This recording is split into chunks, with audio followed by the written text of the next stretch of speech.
देखिए, धरना प्रदर्शन करना एक तो लोकतंत्र की खूबी है कि लोकतंत्र में जब व्यक्ति नाखुश होता है तो वो कुछ चीज़ें उछालता है, कुछ मुद्दे उछालता है और उस मुद्दे से बहुत सारे लोग जब कनेक्ट हो जाते हैं तो वो धरना का काम बन जाता है। आज हम बैंकों के खिलाफ धरना प्रदर्शन कर रहे हैं, एनबीएफसी के खिलाफ धरना प्रदर्शन कर रहे हैं, लोन एप्लीकेशन के खिलाफ धरना प्रदर्शन कर रहे हैं। हर एक संस्था, जो संस्था लोन देने का काम कर रही है, उन सभी के खिलाफ धरना प्रदर्शन किया जा रहा है। चोलामंडलम से गाड़ी फाइनेंस करवाया था, तो अभी आज ही मेरे को 2 दिन से मैसेज आया, मतलब फ़ोन किया जा रहा है कि आप 2 महीने से किस्त नहीं पटा, आपका गाड़ी उठा लिया जाएगा।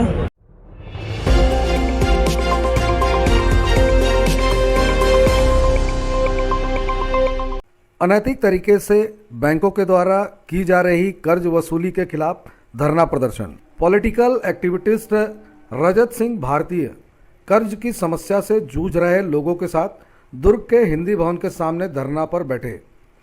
उनका कहना है कि होम लोन, गाड़ी लोन, व्यापार loan, mortgage loan, personal loan या किसी भी तरह का लोन पटाने में देरी को लेकर रिकवरी एजेंटों की मानसिक प्रताड़ना को झेलने, ऐसे में अपने अधिकारों को जानना ही भारत के समाज को तर्कशील बनाएगा। बताएंगे, आज धरना प्रदर्शन कर रहे हैं आप, क्या मुद्दा है? देखिए, धरना प्रदर्शन करना एक तो लोकतंत्र की खूबी है कि लोकतंत्र में जब व्यक्ति नाखुश होता है तो वो कुछ चीज़ें उछालता है, कुछ मुद्दे उछालता है और उस मुद्दे से बहुत सारे लोग जब कनेक्ट हो जाते हैं तो वो धरना का काम बन जाता है। आज हम बैंकों के खिलाफ धरना प्रदर्शन कर रहे हैं, एनबीएफसी के खिलाफ धरना प्रदर्शन कर रहे हैं, लोन एप्लीकेशन के खिलाफ धरना प्रदर्शन कर रहे हैं। हर एक संस्था, जो संस्था लोन देने का काम कर रही है, उन सभी के खिलाफ धरना प्रदर्शन किया जा रहा है। और ये भारत देश में बहुत बड़ी साजिश चल रही है कि आरबीआई ने छापा है 34 लाख करोड़ रुपए की करेंसी, यानी कि जितने भारत देश में नोट हैं और जितने भारत देश में सिक्के हैं, उनकी यदि गणना की जाए तो ये रिपोर्ट है, 2023 की रिपोर्ट है कि 34 लाख करोड़ की करेंसी छापी गई भारत देश में। और 2023 की ही रिपोर्ट है कि एसबीआई ने 32 लाख करोड़ का कर्जा दे दिया, पीएनबी ने, बैंक ऑफ बड़ौदा ने 9.5 लाख करोड़ का कर्जा दे दिया, पीएनबी ने 8 लाख करोड़ का कर्जा दे दिया,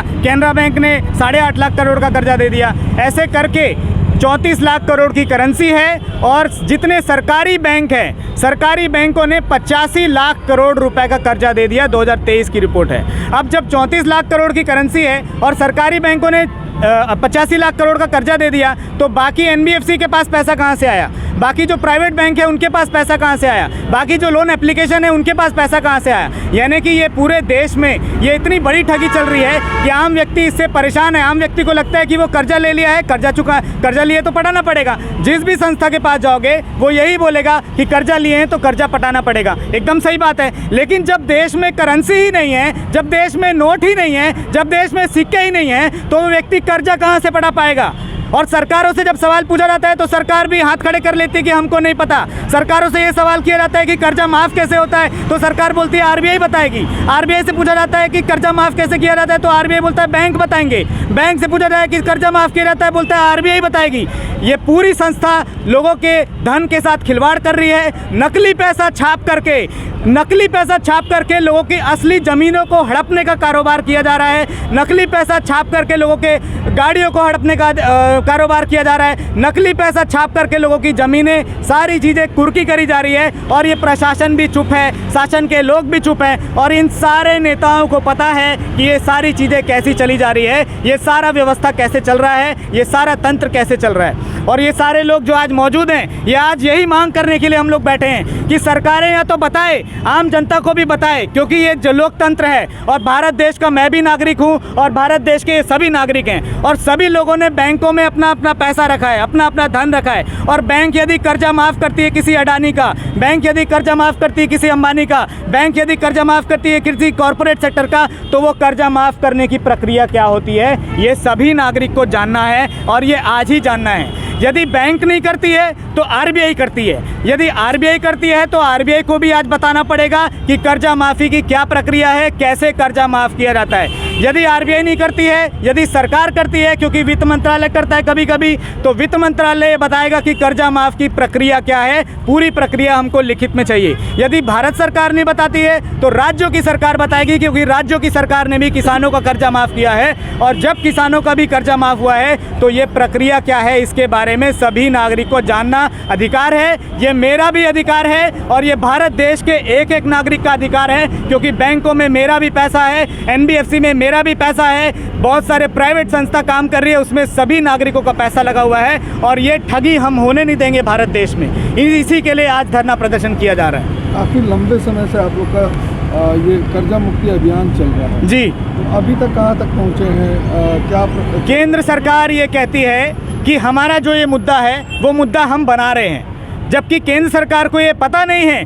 कि अभी लोग जागरूक नहीं हुए, और आज सभी लोग जागरूक होंगे। आज सभी लोग करेंसी के बारे में भी जानेंगे, आज सभी लोग रुपये के बारे में भी जानेंगे, आज सभी लोग नोटों के बारे में भी जानेंगे, और जान करके सवालों से एक एक व्यक्ति सवाल पूछेगा, अपने अपने सांसदों से सवाल पूछेगा, अपने अपने विधायकों से सवाल पूछेगा, राज्य की सरकारों से भी सवाल पूछेगा, केंद्र की सरकारों से भी सवाल पूछेगा कि हमारा पैसा कहाँ है, और जब आप इतने करोड़ों का कर्जा माफ़ कर रहे हो तो वो प्रक्रिया क्या है हमें भी बताओ।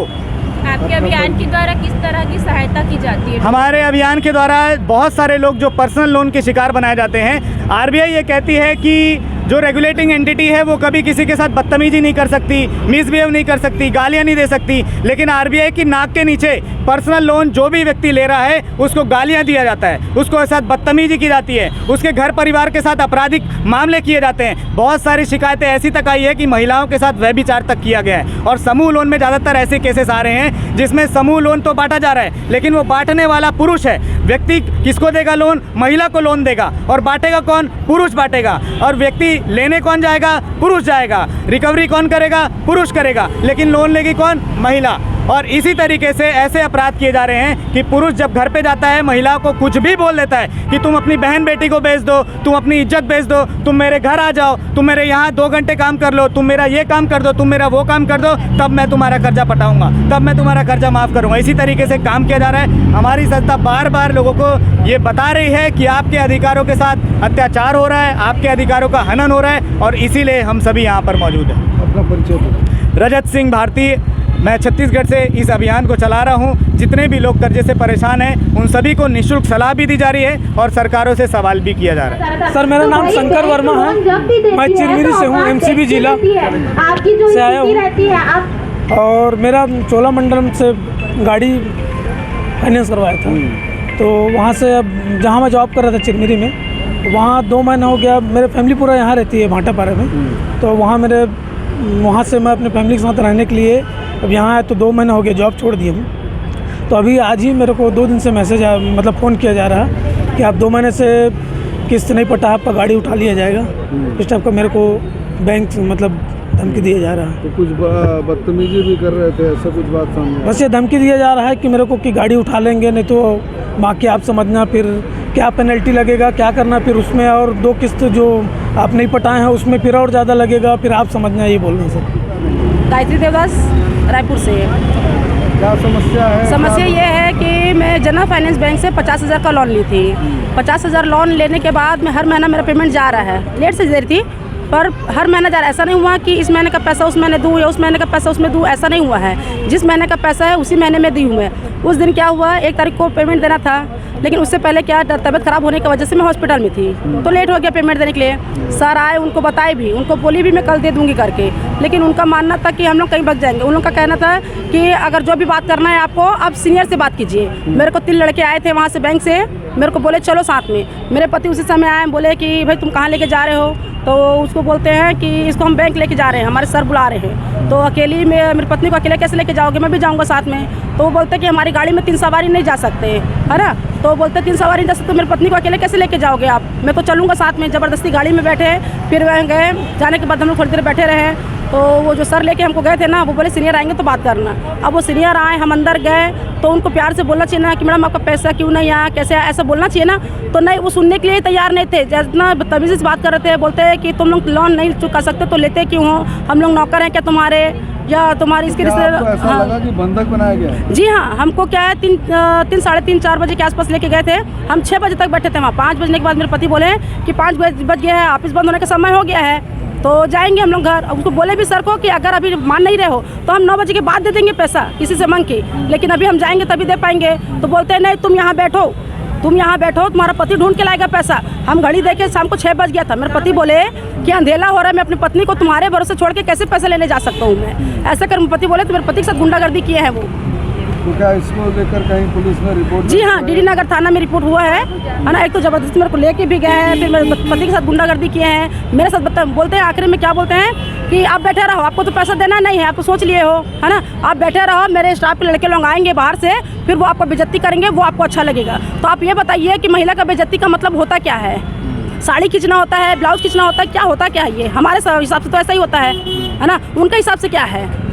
2700 रुपये के लिए आप इतना बेइज्जती किए हो, ये सब किए हो। 27 रुपये बड़ी बात नहीं है। हम बोले थे देंगे, हर महीना देर थे और उसको देते भी। हम 9 बजे का समय मांगे थे उनको, रात को 9 बजे दे देंगे, लेकिन उनका बदतमीजी इतना बढ़ते गया। वो तो अच्छा हो गया कि ये सब आ गए, अगर ये लोग नहीं आते तो पता नहीं क्या होता। रिस्क लेना हम नहीं चाहते थे वहाँ पे। पुलिस ने कोई कार्रवाई की? हुआ ना है, FIR हुआ है, पर अभी जवाब नहीं आया कि वो लोगों के साथ क्या हो रहा है, कैसे हो रहा है।